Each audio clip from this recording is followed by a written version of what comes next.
صحابہ کرام اور اہل بیت اطہار اس امت کے لیے بلکہ تا صبح قیامت آنے والی انسانیت کے لیے مخلوق کے لیے مینارہ نور ہے اور ایمان کی کسوٹی ہے۔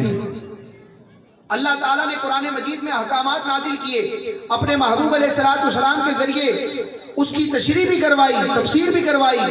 سرکار علیہ السلام نے ایمان کے مدارج اور ایمان کے درجات اور ان کے احکام کو بھی بیان فرمایا، لیکن قرآن اور حدیث پر عمل کیسے کرنا ہے، مسلمان کیسے ہونا ہے، قرآن و حدیث پر عمل پیرا ہو کر ایمان کی صفت سے متصف کیسے ہونا ہے۔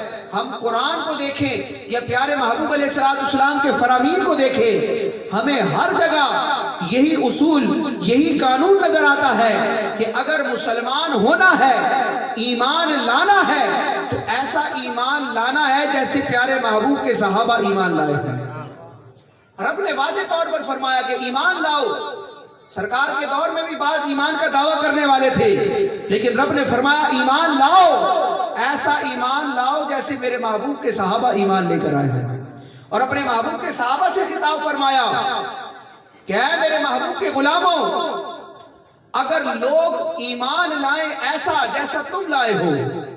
حضور کے دور میں کافی لوگ تھے، بعض کھلے کافر تھے، بعض منافق تھے، لیکن رب نے قرآن مجید کی آیت نازل فرمائی، اپنے محبوب کے صحابہ سے خطاب فرمایا کہ یہ لوگ جو ایمان کے متلاشی ہیں، ایمان کے دعوے دار ہیں، اگر یہ ایمان ایسا لائے جیسا تم لائے ہو تو پھر ہدایت کو پائیں گے۔ اللہ تعالیٰ نے اپنے محبوب کے صحابہ کے ایمان کو رہتی دنیا تک ایمان کے لیے آئیڈیل قرار دیا ہے، اور حضور خود فرماتے ہیں اصحابی کالنجوم فبأیہم اقتدیتم اہتدیتم، میرے سارے صحابہ ستاروں کی طرح ہیں، تم ان میں سے جس کی بھی پیروی کرو گے ہدایت پا جاؤ گے۔ اہل سنت کا ہے بیڑا پار، اصحاب حضور نجم ہیں اور ناؤ ہے عطرت رسول اللہ۔